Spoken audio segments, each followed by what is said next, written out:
కొంతమంది లోన్లు కట్టుకుంటున్నారు, ఇంకొందరు బకాయిలు తీర్చేస్తున్నారు. ఏం చేసినా నెలన్నరలోపే. ఆ తర్వాత అంటే డైరెక్ట్గా రిజర్వ్ బ్యాంక్ దగ్గరికి వెళ్లాల్సిందే. అందుకే ఇన్ని ఉరుకులు పరుగులు. పాత నోట్లతో పెండింగ్ బిల్లులన్నీ కట్టేయండి అంటూ ప్రభుత్వ విభాగాల బంపర్ ఆఫర్. కరెన్సీ కల్లోలంలో ఎవరి గోల వారిదే.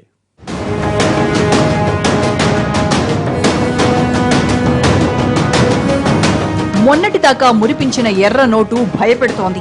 భవిష్యత్తుపై ధీమా ఇచ్చిన పచ్చ నోటు ఇంటికి పట్టిన బూజులా కనిపిస్తోంది.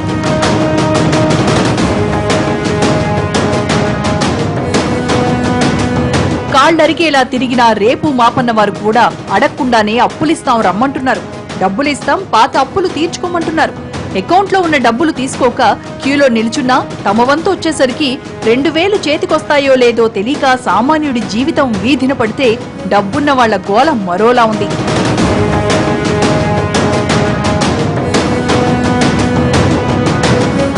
ఉన్న పాత పెద్ద నోట్లన్నీ వదిలించుకోవడమే లక్ష్యమన్నట్లు పావులు కదుపుతున్నారు కొందరు నల్ల కుబేరులు.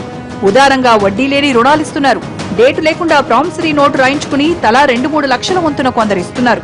2-3 నెలల్లో తిరిగొస్తే చాలంటున్నారు. ప్రభుత్వం డబ్బులేస్తానడంతో ఖాతాలు తెరిచి మళ్లీ బ్యాంకు మొహం చూడని వారి అకౌంట్లలోకి 1000 రూపాయలు జమవుతున్నాయి.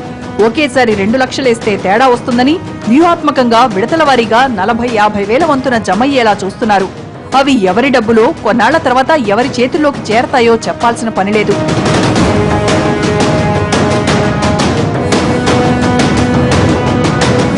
ఇక తమ నల్లధనం ఆనవాళ్లు కూడా తెలియకూడదన్నట్లు ముక్కలు చేసి కాల్చేస్తున్నారు కొందరు ప్రబుద్ధులు.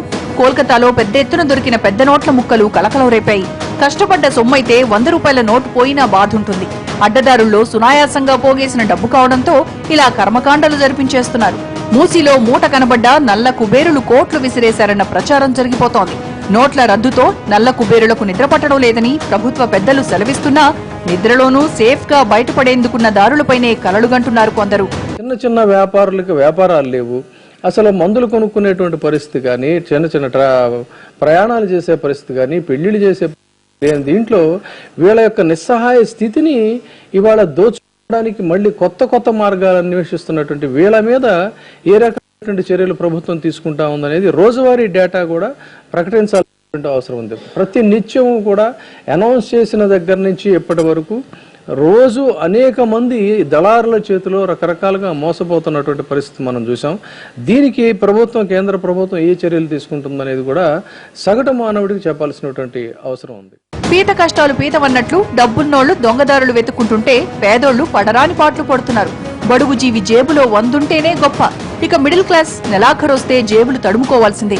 కానీ భవిష్యత్ అవసరాల కోసం ఎంతో కొంత దాచుకుని జాగ్రత్త చేసుకున్న సొమ్ముని కొత్త కరెన్సీలోకి ఎలా మార్చుకోవాలోనని కొందరు ఆందోళన పడుతున్నారు. ఓ ఇల్లు కొనుక్కునేందుకో, ఆడపిల్ల పెళ్లి లాంటి బాధ్యతలు పూర్తి చేసేందుకో రూపాయి కూడబెట్టి చిట్టీలేసుకుని 10-15 లక్షలు జాగ్రత్తగా దాచుకున్నవారున్నారు. ఇక కొన్ని వ్యాపారాలకైతే 10-15 లక్షలైనా చేతిలో పెట్టుకోకపోతే నడవదు. చేతిలో ఉన్న డబ్బుని జాగ్రత్తగా రొటేషన్ చేసుకుంటుంటారు కొందరు. తమ సొమ్ము సక్రమమే అయినా దానికెలా లెక్క చెప్పాలో, ఎలా కొత్త కరెన్సీగా మార్చుకోవాలో అర్థం కాక జుట్టు పీక్కుంటున్నారు.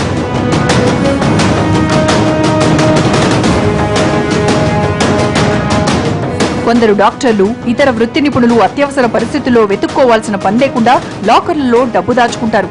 7-8 ఏళ్ల నుంచి అలాగే ఉండిపోయిన ఆ సొమ్ముకి ఇప్పుడే లెక్క చెప్పాలి, ఏ ఆధారాలు చూపించాలి. సన్నిహితులకు సమస్య చెప్పుకున్నా ఐటీ స్క్రూటినీతో న్యూసెన్స్ ఎందుకని సారీ చెప్పేస్తున్నారు.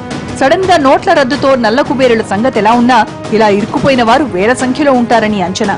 మొహమాటానికి పోయి తమ ఖాతా ద్వారా నగదు మార్చినా ఆర్థిక సంవత్సరాంతంలో ఆ ఆదాయానికి లెక్క చెప్పాల్సి వస్తుంది. ఆ రోజొస్తే ఎవరూ తప్పించుకోలేరన్న సంకేతాలిస్తోంది ఐటీ శాఖ. దీంతో ముందు నొయ్యి వెనక గొయ్యిలా ఉంది కొందరి పరిస్థితి.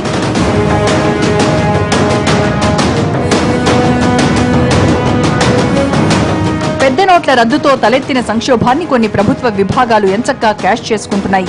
ఆస్తి పన్నులు, ఇతర పన్నులు, బిల్లు చెల్లింపుల్ని పాత నోట్లతోనే చేసుకోమంటూ దండోరా వేస్తున్నాయి. దీంతో నోట్లు మార్చుకునేందుకు బ్యాంకులకు వెళ్లే కంటే ఎప్పుడైనా కట్టాల్సిన బకాయిల్ని చెల్లించేస్తే ఓ పనైపోతుందని అంతా క్యూ కడుతున్నారు. దీంతో ప్రభుత్వ ఖజానాకు దండిగా ఆదాయం సమకూరుతోంది. బ్యాంకులు, ఆర్థిక సంస్థల్లో ఎప్పటినుంచో ఉన్న మొండి బకాయిలు కూడా ఈ దెబ్బతో వసూలైపోతున్నాయి.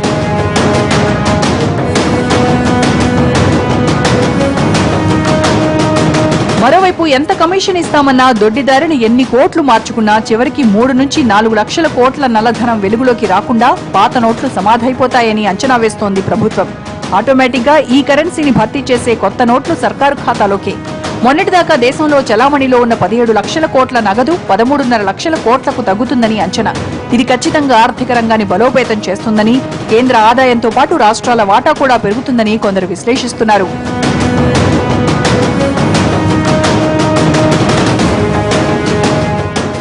ఇది ఇవాల్టి ఫోకస్.